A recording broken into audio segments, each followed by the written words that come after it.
چند روز پیش با یه پدر مادری که نوجوان داشتن صحبت میکردم و بهشون گفتم به نظر میاد که حس نوجوانتون کنار شما خوب نیست. گفتن یعنی چی؟ تعجب کرده بودن. گفتم ما همه تلاشمون رو داریم برای نوجوانمون میکنیم. چرا حسش خوب نیست؟ و توضیح من این بود که گاهی وقتا خیلی بیشتر از رفتارهای ما، محبتمون، حرفهامون، بچه‌ها مخصوصا نوجوانا به حسی که کنار ما دارن توجه میکنن و نسبت به اون واکنش نشون میدن. سلام، من نایده حاج مقصودی هستم و اینجا همراز روانشناسی. میخوایم با هم دیگه ببینیم چطور میتونیم با نوجوانمون طوری صحبت بکنیم و ارتباط برقرار بکنیم که عصبی نشه، پرخاشگری نکنه، ناراحت نشه از ما یا احساس نکنه که ما داریم نصیحتش میکنیم و حوصلش سر بره، خسته بشه از حرف زدن با ما.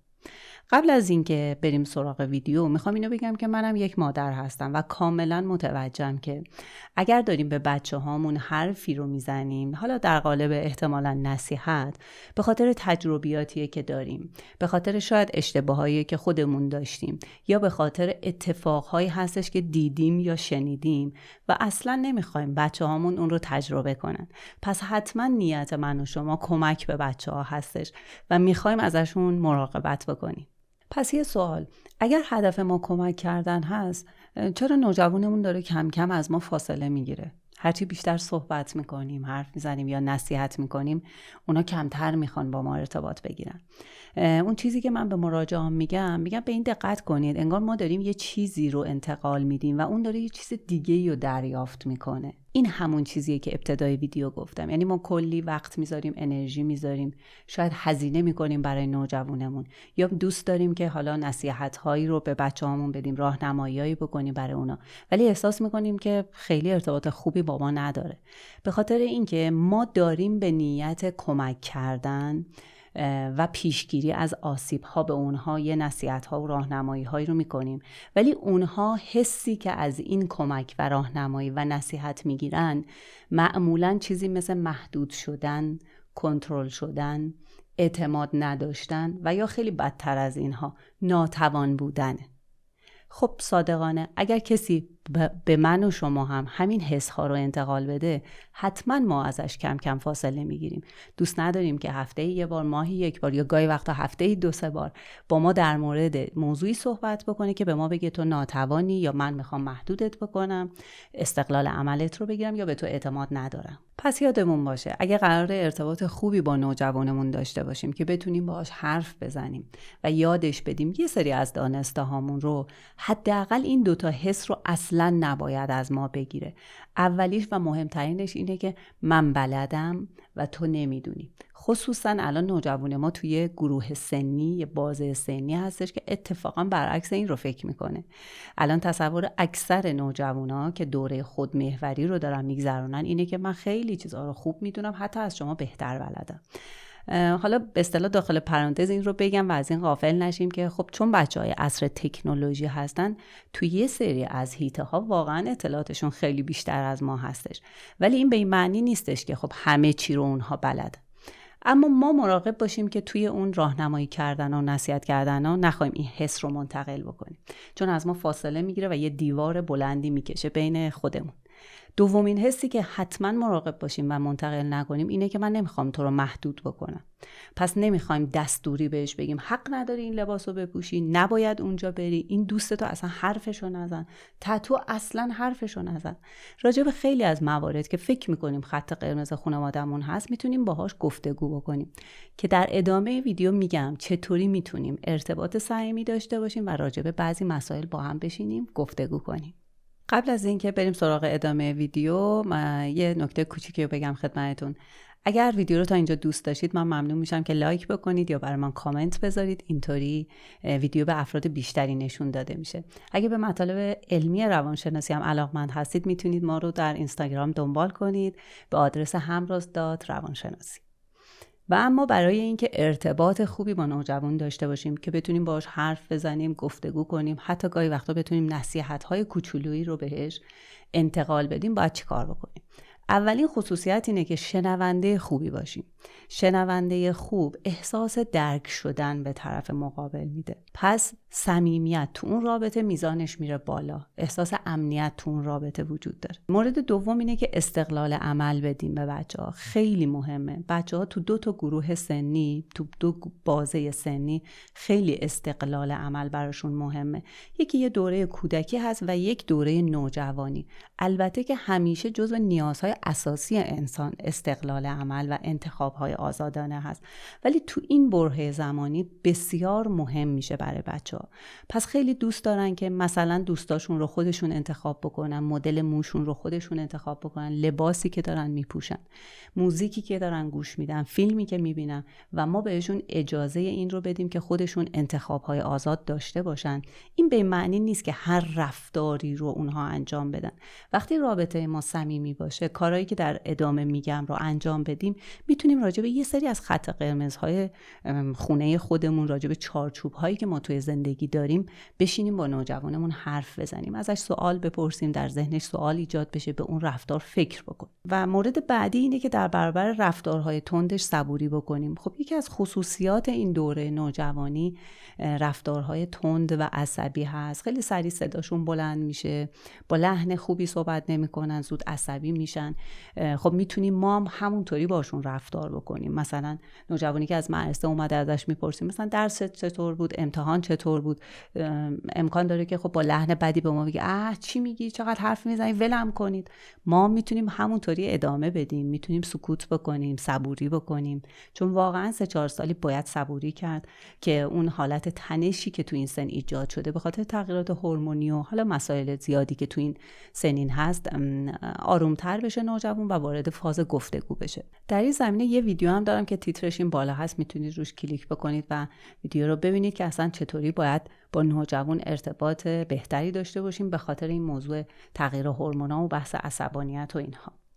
مورد بعدی که میتونیم ارتباط بهتری با نوجوان داشته باشیم اینه که اجازه اشتباه و خطا بهش بدیم. که خب حالا دوستانی که از قدیم همراه ما هستن، ویدیوهای در زمینه کودک من رو هم دیدن، میبینن که خیلی به این تاکید دارم که برای ایجاد اعتماد به نفس و عزت نفس خوبه که به بچه‌ها این رو یاد بدیم که خب خیلی طبیعیه، ما اشتباههای کوچولو داریم، ازش بشینیم صحبت بکنیم با هم و ازش یه نتیجه‌ای بگیریم که تکرار نکنیم اون اشتباه، وگرنه اشتباه هست. خب به نوجوانمون هم دوست داریم این پیام رو بدیم که اشتباه کوچیک ذات انسان هست، منم اشتباه داشتم، بتونه راحت بیاد راجبش با ما صحبت بکنه، حرف بزنه یا به خودش اجازه اشتباه رو بده و ما سرزنشش نکنیم، تحقیرش نکنیم. خیلی از نوجوانا تو تایم مشاوره چیزی که به من میگن اینه که خیلی ما سرزنش میشیم، یه اشتباهی کردیم و مدام به ما گفته میشه که برو تو مثلا با اون اشتباهی که کردی، با اون گندی که تو مدرسه زدی، من دیگه نمیتونم به مدیرتون نگاه بکنم. تو هم آدمی هستی که همیشه وسیله گم میکنی. بعد به من میگن مثلا خانم مقصودی، من وقتی توجه میکنم من سالی یه بار مثلا یه کلیدی گم کردم، یه کیفی جا گذاشتم. پس اجازه اشتباههای کوچولو رو به بچه‌ها بدیم و سرزنش و تحقیر نکنیم. مورد بعدی اینه که رابطه عاطفی خوب برقرار بکنیم. خب برای ساختن رابطه عاطفی خوب اون شنونده بودن که عرض کردم خدمتتون خیلی مهمه، که شنونده خوب واقعا چند تا خصوصیات مهم داره. صبور باشه، قضاوت نکنه، راهکار نده.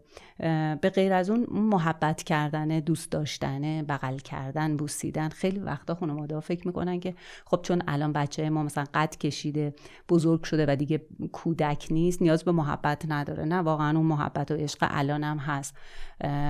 پس حواسمون به این قسمت باشه. دیگه اینکه بهش اعتماد بکنیم یا اون بتونه به ما اعتماد بکنه. اگر مثلا رازی رو به ما گفته، اگه اشتباهی انجام داده، احساس امنیت کنار ما داشته باشه.